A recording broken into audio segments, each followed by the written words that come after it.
जैसा कि मैं अपने पिछले वीडियो में बता चुका हूँ कि ये 4 महीने रस संग्रह के बताए गए हैं शास्त्रों में। आचार्यों ने, देवताओं और ऋषियों ने भी बताया है कि ये 4 महीने में रस संग्रह किया जाता है। यह रस संग्रह भैषज विधान में बताया गया है। इसको शास्त्रीय और तांत्रिक विधान में योगिनियों का संतुष्टिकरण, उनकी उपासना और फिर उनका संग्रह बताया गया है। तो ये तो मैं पिछले वीडियो में बता चुका हूँ। मैं ये भी बता चुका हूँ कि मैं पिछले कुछ दिनों ऐसे ही इसी परिप्रेक्ष्य में घूम रहा था देश विदेश। तो मिला कुछ संग्रह करने का, कुछ विलक्षण चीज़ें मिली। वैसे तो मैं एक बात बता दूं कि आज की शिक्षा पद्धति और उससे उत्पन्न ज्ञान, बुद्धि, विचार, सोच, ये क्या हो चुके हैं? सीधी दिशा में नहीं, उल्टी दिशा में सोचने वाले हो चुके हैं। जैसे सेव को खाना है तो उसका छिलका उतारते हैं लोग कि चलो छिलका उतार के खाते हैं, चिकना हो जाए, साफ हो जाए, थोड़ा कड़ा न लगे, उसका मुलायम अंदर वाला हिस्सा ही अंदर जाए, तो इसके लिए उसको छीलना शुरू करते हैं। लेकिन आजकल लोग क्या कर रहे हैं कि उसको इतना छील रहे हैं, इतना छील रहे हैं, इतना छील रहे हैं कि छिलका तो छिलका, उसका गूदा भी सब साफ हो जा रहा है और बाद में उसके अंदर की सिट्ठी बच जाती है जिसमें 2-4 बीज रहते हैं। खाने वाला चीज समाप्त हो जाता है उसका छिलका निकालते निकालते। तो आजकल की शिक्षा ऐसी ही हो चुकी है। जैसे मैं भी बताना शुरू किया तो अब इसमें लोग ये नहीं सोचेंगे कि मैं किसी विशेष लाभ, किसी विशेष हित, किसी प्रयोजन हेतु बता रहा हूँ, बल्कि जैसा कि मुझे देखने में अनुभव में आया है, बल्कि लोग सोचेंगे क्या चीज़ कि जरूर इनके पास कुछ बेचने की चीज़ होगी, कुछ व्यावसायिक चीज़ होगी जिनको बेचकर ये पैसा कमाना चाहते होंगे और ये इसलिए बता रहे होंगे कि लोग इसको खरीदें। तो लोग इस दिशा में सोचते हैं, इस दिशा में नहीं सोचते हैं कि यह चीज़ किस चीज़ के लिए लाभकारी होगी, हमारे लिए कितनी हितकर सिद्ध होगी, हमारे किन विघ्नों, बाधाओं, कष्टों, दुखों को दूर करने वाली होगी। इसको नहीं सोचेंगे लोग।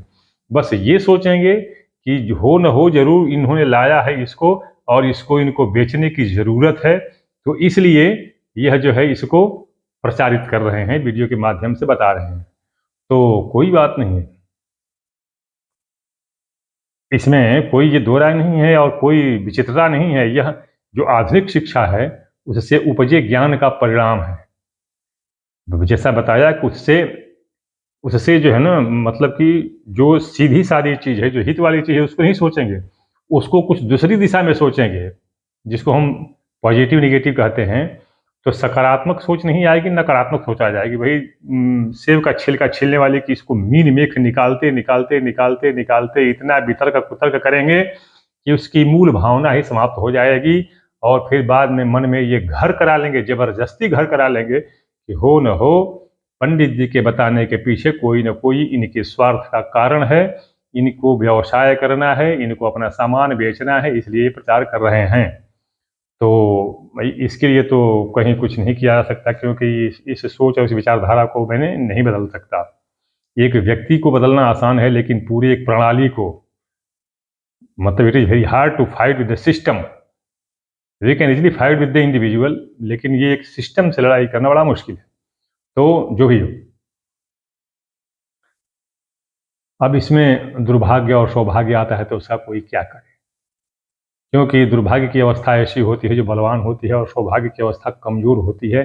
दुर्भाग्य की अवस्था अस्थिर होती है, टिकाऊ नहीं होती है, जबकि भाग्य की अवस्था टिकाऊ होती है।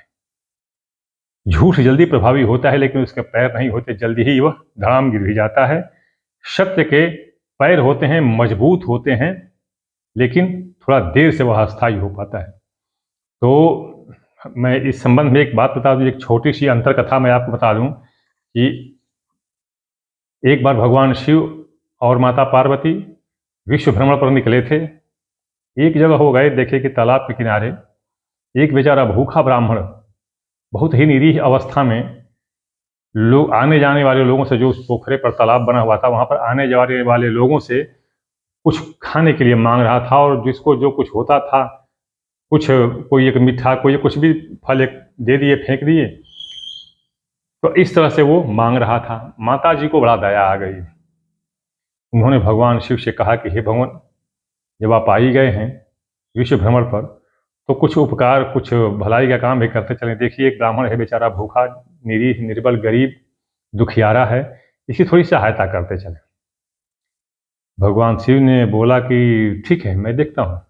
उन्होंने ध्यान लगाया और उसकी भाग्य रेखा को टटोला, देखा कि इसके भाग्य में धनी बनना है ही नहीं, धन संग्रह यह कर ही नहीं सकता है। तो उन्होंने बोला कि हे उमा, हे पार्वती, इसकी किस्मत में धनी बनना नहीं लिखा है। बोले कि हे प्रभु, ये आप जो है ना हमको भ्रम में डाल रहे हैं। क्या लिखा है क्या नहीं लिखा है उससे नहीं लेना देना, मुझे ये भी मत मालूम है अच्छी तरह से कि क्या लिखा है और क्या आप मिटा सकते हैं, सब कुछ मुझे मालूम है। आप लिखा है चाहे नहीं लिखा है, आप इसको धन दीजिए। बोले ठीक। भगवान के रूप में अगर हम इसके पास जाएंगे तो ये सोचेगा कि कोई स्वांग रचने वाला, कोई विदूषक, कोई नचनिया, बहुरूपिया आया है और मुझे मूर्ख बना रहा है। तो ठीक है, रुक जाओ, मैं एक मंदिर में भक्त की भांति जो दर्शन करने जा रहे हैं, मैं और तुम भी चलते हैं और वहीं पर इसको देंगे। मैंने कहा ठीक।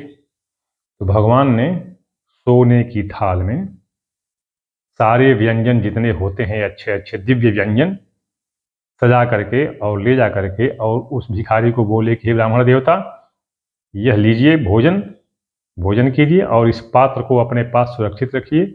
यह हमेशा आपको भोजन उपलब्ध कराता रहेगा, आप कभी निर्धन नहीं रहेंगे। तो यह जो है बड़ा प्रसन्न हुआ, ले लिया। भगवान ने बोला कि पहले आप जाइए पोखरा में, आराम से हाथ पैर धोइए, मुंह धोइए और बहुत आराम से बैठ के भोजन प्रसन्न होकर के कीजिए। बोले कि ठीक। और भगवान पार्वती को लेकर के एक जगह थोड़ी दूरी पर छिप कर बैठ गए। वो बोले कि देखो, आपने कहा तो मैंने इसे सब कुछ दे दिया, धन दे दिया, इतना ज़्यादा धन दे दिया कि इसकी 21 पीढ़ी तक नहीं उसको खपा पाएगी। लेकिन देखो कि क्या वास्तव में यह धन ये ले रख पाता है। तो छिप करके देखने लगे लोग। वह भूखा ब्राह्मण सीढ़ियाँ उतरते उतरते उतरते उतरते गया, एक तरफ थाली को रखा और हाथ पैर धोने लगा। थोड़ा छींटा का डर था तो थोड़ा थाली से थोड़ा दूर हट करके और हाथ पैर धोने लगा। पीछे से एक साधु बाबा आ रहे थे, अंधे थे, खटर पटर खड़ाऊं करते हुए आ रहे थे। उनको दिखाई नहीं दिया और उनका पैर उस थाली में पड़ गया और थाली उछल करके और जा करके गहरे तालाब में गिर गई, भोजन बिखर गया। तो भगवान शिव ने बोला कि हे उमा, देखा आपने, उसकी किस्मत में नहीं लिखा है। बोले कि नहीं प्रभु, हमें तो ऐसा लग रहा है कि आपने ही किसी को प्रेरणा दे करके या स्वयं अपने किसी रूप से जा करके और उस थाल को उलट दिए उसमें। बोले कि चलो ठीक है, कोई बात नहीं, फिर दोबारा चलो हम प्रयत्न करते हैं, दिखाते हैं।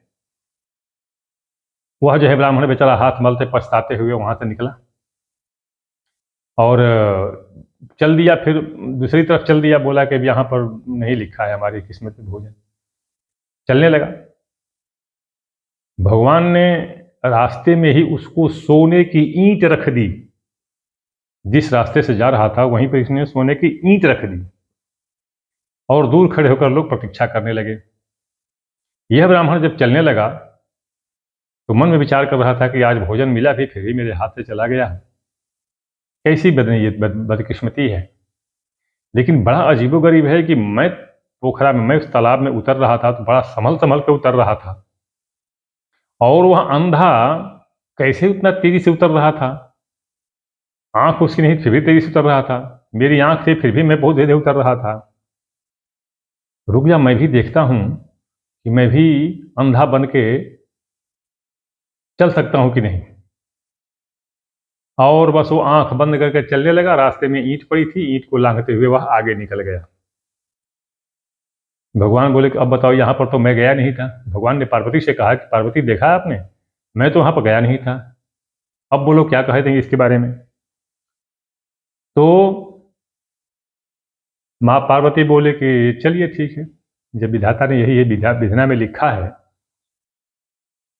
ललाट पट्टे लिखिता विधात्रा खष्टी दिनेश या अक्षर मालिका च। जब इसकी अक्षर मालिका लिख दी गई है तो चलिए, तो इस अंतर कथा को बताने का मतलब ये है कि कुछ लोगों को हित की बात बताऊंगा तो भी उनको कुछ अलग ही दिखाई देगा। तो ये किस्मत में है, अब उनकी किस्मत में नहीं लिखा है तो कोई बात नहीं, हमको कोई दिक्कत नहीं, मेरा काम है बता देना।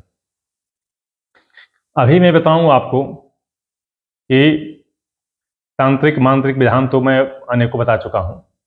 कुछ एक चीजें जो रस रसायन हैं, जिनको भगवान शिव ने स्वयं उद्भूत किया था, तो रस, क्योंकि इसीलिए ये रस रसायन प्रतिनिधि वनस्पति भी माने गए हैं विविध ग्रहों के। जैसे केतु का कल मैं बताया था कि सफेद ध्रुवा मानी गई है, तो इसी तरह से अनेक वनस्पतियां जो हैं वो विविध ग्रहों के बताई गई। मैं आज एक आपको वनस्पति का फल दिखाऊंगा, उसके बारे में बताऊंगा, जिसको दिव्य रंजना कहते हैं। दिव्य रंजना, तो मतलब इसका शुद्ध नाम है दिव्य रंजना।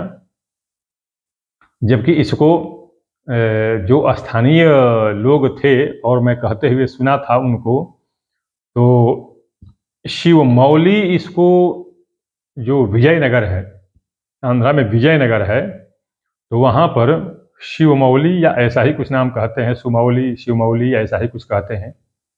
किंतु नॉर्वे में, जो डेनमार्क में, इसको सोमौल कहते हैं। बात वही पड़ी, थोड़ा स्पेलिंग का हेर पे पड़ जाएगा, सोमौल, जैसे इट इज कॉल्ड सोमौल। तो यह क्या है, यह हर जगह नहीं उगता, और इसके बारे में कह सकते हैं कि बहुत भयंकर ठंड होगी या तो वहाँ पर होगा, या बहुत भयंकर गर्मी होगी वहाँ पर होगा। यह कब निकलता है, कितने साल में निकलता है, कितना निकलता है, ये कुछ नहीं कहा जा सकता। यह फल है या फूल है, यह भी ज्ञात नहीं। कठोर होता है ये शुरू से ही कठोर होता है, लगता है जैसे बीज का दाना वगैरह है, ऐसा है। तो इसको दिव्य रंजना कहा गया है। कहते हैं कि माँ कामेश्वरी ने, अब कामाक्षा देवी ने, माँ कामाक्षा देवी ने भद्रदेव, जो एक थे भैरव थे, भद्रदेव को उन्होंने स्वयं इसको दिया था। तो भद्रदेव के जहाँ जहाँ पर उनके वंशज हुए, वहाँ वहाँ पर इसको ले गए। तो अब जो इसकी पूरी कथा स्पष्ट रूप से तो पूरे विवेचन के साथ नहीं मिल पाती है, लेकिन ये है कि इस धरती पर कुछ जगहों पर ही वो लोग पहुंचे थे। तो जो भी हो, मैं बता दूं इस दिव्य रंजना के बारे में, या सुमौली के बारे, शिव मौली के बारे में। यह क्या है?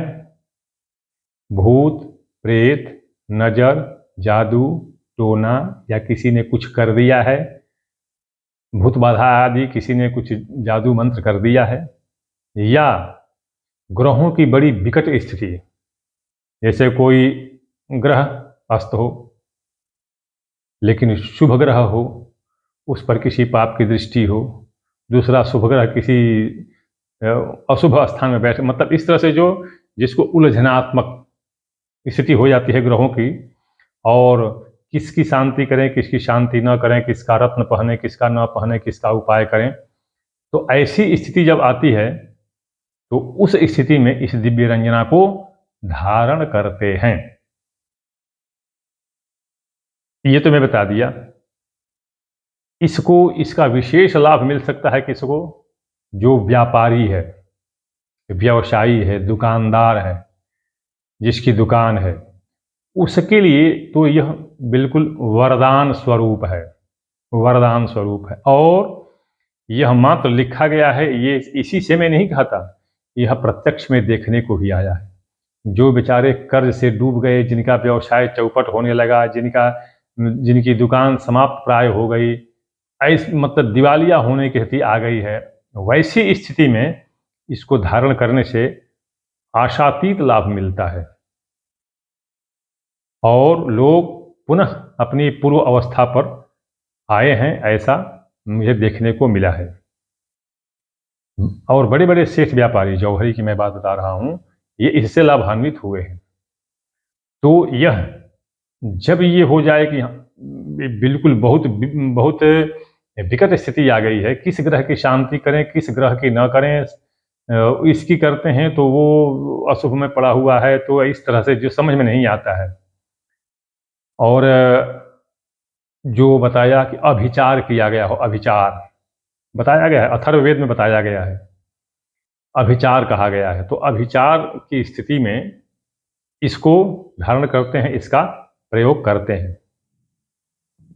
अभी मैं आपको इसको दिखाऊंगा, इसको आप देखेंगे, सोचेंगे, समझेंगे, पहचानने का प्रयत्न करेंगे। वैसे मैं बता दूं कि यह कहीं नहीं मिलेगा। पहली बात तो ये कि जो इसके बारे में जानकार हो, जिसने भैषज रत्नावली, भैषज प्रकाश, भैषज भास्कर या भिषक के अन्य सारे ग्रंथ पढ़े होंगे, उसमें रस रसायन के विभाग में जिसने इन सबों के बारे में जानकारी ली होगी, पहचान जिनके बारे में निश्चित किए होंगे, वही लोग इसको पहचान जान सकते हैं। दूसरी चीज कि यह कब निकलता है, साल में निकलता है, 2 साल में, 10 साल में, 20 साल में या 50 साल में निकलता है या नहीं निकलता है, कहाँ निकलता है, ये कुछ पता नहीं चल पाता है। ये मैं भी किसी किसी के कहने पर घूमते घामते पैदल, जहाँ पर टिक के वृक्ष लगे हुए थे, सह्याद्री पर्वत के पास में टिक के वृक्ष लगे हुए थे, तो यह सोचते हुए मैं वहाँ पर गया। मैं बता दूं कि उसके पहले मैं सूरत गया हुआ था, सूरत से वापसी के समय में ये सब चीज़ हुआ। तो वहाँ पर गया था कुछ और किसी और चीज़ की खोज में मैं गया था, किंतु जो वहाँ पर लोग जो किसान वगैरह थे, चाहे देहाती लोग थे, उनसे बात करते, पूछते, कुछ नई चीज़ है, कहाँ पर क्या है कुछ, तो उनके द्वारा मालूम हुआ कि एक चीज़ और है, आप उसको पहचानिए।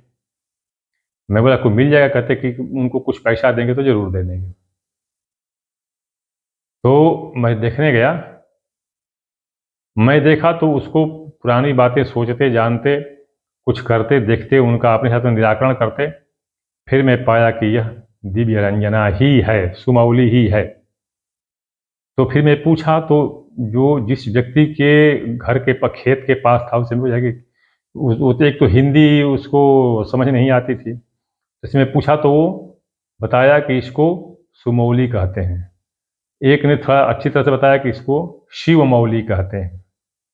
तो मैं जब मिलाया सब तारतम्य, तो पता चला कि ये दिव्य रंजना ही है। अब उस दिव्य रंजना को आप पहचानिए, देखिए। और मैं ये नहीं कहता हूं कि धरती पर कुछ भी असंभव है, हो सकता है आपके लिए संभव हो जाए। तो मैं तो 2 ही ले पाया, मेरे साथ 3 आदमी और थे, एक व्यापारी थे, पैसे वाले थे, उनसे कुछ पैसा ले दे करके, और मेरे पास उतना पैसा नहीं था, पैसा ले दे करके, और दो ही थे उस पर, मैंने दोनों तोड़ लिए और फिर लेकर के आया। तो अब चाहे इसको सोचे कि मैं आपके पास बेचने के लिए प्रचार कर रहा हूं, या सोचें कि आपको कहीं मिल जाए तो आपका भी काम हो जाए, मुझे इसमें कोई आपसे आपत्ति नहीं है। आप जैसा भी सोचें, क्योंकि जैसा कि मैं पहले ही बता चुका हूं कि जैसा सोच रखें आप, या तो इसके बारे में आप सकारात्मक यानी पॉजिटिव सोचें या नेगेटिव सोचें, हमको कोई दिक्कत नहीं है। तो ये दिव्य रंजना है। इस चातुर्मास में ही, आषाढ़, श्रावण, भाद्रपद, आश्विन, 4 महीने में ही विविध रसों का संग्रह होता है। अनेक तरह तरह की जो विचित्र, अकल्पनीय वनस्पतियां होती हैं, निकलती हैं, और भौचक्का, बिल्कुल आश्चर्यचकित कर देने वाले परिणाम देने वाली औषधियां होती हैं। तो आप भी यदि सबने अध्ययन किया है, विविध शास्त्रों का, भैषज शास्त्रों का अध्ययन किया है, और उसमें विविध वनस्पतियों के बारे में देखे पढ़े हैं, तो आप उसके आधार पर आप ढूंढ सकते हैं, जाकर के पहचान सकते हैं, और हो सकता है आपको कुछ और भी नई चीजें मिल जाए। तो अगर ये चीज आपको मिलती है तो आप इसका लाभ उठाइए और आगे बढ़िए, और प्रकृति को धन्यवाद कहिए। अब मैं आपको वह फल दिखाने जा रहा हूं, उस फल को देख लीजिए। मेरे पास 2 ही फल हैं, मैं दिखाने जा रहा हूं, आप थोड़ी प्रतीक्षा करें।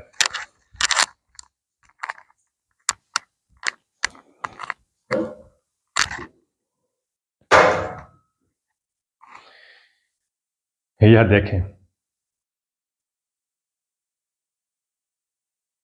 यह फल है, इसकी ये डंठल का वो हिस्सा जहां से मैं तोड़ा था,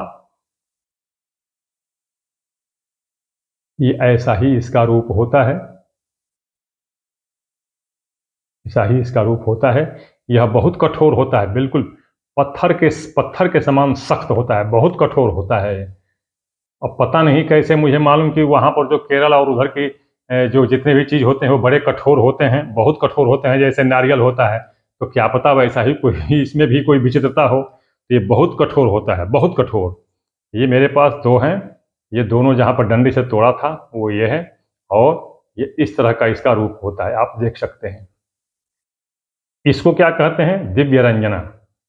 वैदिक भाषा में दिव्य रंजना, और वहाँ के स्थानीय भाषा में शिवमौली या सुमौली, और विदेश में जहाँ पर बता रहा हूँ नॉर्वे में, तो वहाँ पर इसको सोमौल कहते हैं, SOMAUL। तो ये चीज़ है, इसके बारे में मैं आपको बता दिया। अगर आपको यह चीज़ फिर दोबारा देखिए, अगर यह चीज़ आपको उपलब्ध हो जाती है कहीं, ये मैं फ़ोटो दे रहा हूँ, इसको आप रिवाइंड करके देख सकते हैं आप, कि अगर आपको ये चीज़ कहीं मिल जाती है इस तरह की, तो उसको देख लीजिए, हर तरह से परीक्षण कर लीजिए। इसको दबाइए, इसको खूब दबाइए, कितना हो दबाइए, दबेगा नहीं यह, बिल्कुल बहुत सख्त होता है ये। तो ये आप इसका लाभ उठाइए। मैं आगे भी प्रयत्न करूँगा। 2-1 चीज़ें और लाया हूँ, पैसे उतने मेरे पास नहीं थे, इसलिए मैं ढेर सारी चीज़ें मैं नहीं ला पाया।